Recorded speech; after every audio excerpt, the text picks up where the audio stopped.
Hello everyone. My name is Taylor Barfield and I am the Literary Manager at Two River Theater in Red Bank, New Jersey. I'm coming to you from my couch in preparation, and fully decked out preparation. You can't see the floor shines, but I got them. I am preparing for December 18th, or more specifically the day that Netflix drops Ma Rainey's Black Bottom by August Wilson, adapted for the screen by Ruben Santiago Hudson, directed by George C. Wolfe, and produced by Denzel Washington. Now, this is the second film that Denzel Washington has produced from August Wilson's famed American Century cycle, and Ma Rainey's Black Bottom is unique in the cycle for a number of reasons, including that it is the only play in the cycle that does not take place in his hometown of Pittsburgh, Pennsylvania. Now, this play takes place in Chicago, in the Windy City, in the home of Lawndale and Inglewood and Bronzeville, and in 1927 it's also the home of recording studios galore. And who is about to record an album in one of those recording studios but Gertrude Ma Rainey Pridgett, one of the most famous blues singers ever to have her voice recorded in one of these studios. Now, she is a unique character in Wilson's cycle because of this, because she is the most famous historical figure to appear in the cycle. And Ma was a pioneer. She was born in 1886 in Columbus, Georgia, and she cut her teeth on the vaudeville circuit when she was only a teenager. Now, she earned the moniker Ma Rainey when she married her husband, Will Rainey, in 1904. But Ma Rainey was the star of the family. She was a performer's performer.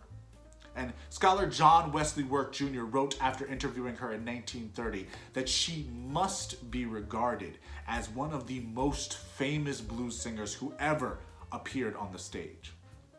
Now, one of her pianists, George Tom, said in an interview that Ma had the audience in the palm of her hand. Her diamonds flashed like sparks of fire falling from her fingers. The gold piece necklace lay like a golden armor covering her chest. When Ma had sung her last number in the grand finale, we took 7 curtain calls. Now, she had the flash, she had the swagger of a contemporary hip-hop artist, but also an understanding of the kind of pain that blues sprang from. Now, audiences throughout the South loved Ma Rainey because she knew what it was like to be black in America, specifically in the American South during Reconstruction. And she knew how to transform that experience into music full of emotion. Her captivating stage presence and her unique music earned her another moniker, the Mother of the Blues. Now, by her own admission, she was not the first performer to sing the blues on the touring circuit, but she was certainly the blues' first star. Yet, by the 1980s, when Wilson wrote Ma Rainey's Black Bottom, few knew what a foundational figure Ma Rainey had been. People remembered Bessie Smith, who learned from Rainey, but not the mother herself. Wilson's play helped bring Ma Rainey and her music to the 1980s and beyond. Wilson's play premiered at the Yale Repertory Theater in 1984, directed by Lloyd Richards and starring Teresa Merritt as Ma Rainey.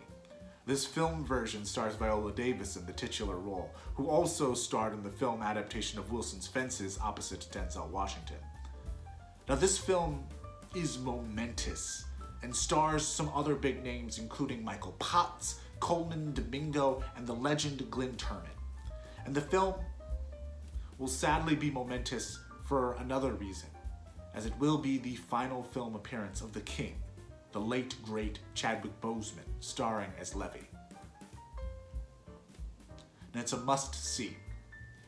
So if you're like me, and you are a fan of the theater, the blues, history, and a whole heap of swagger, find a place on your couch.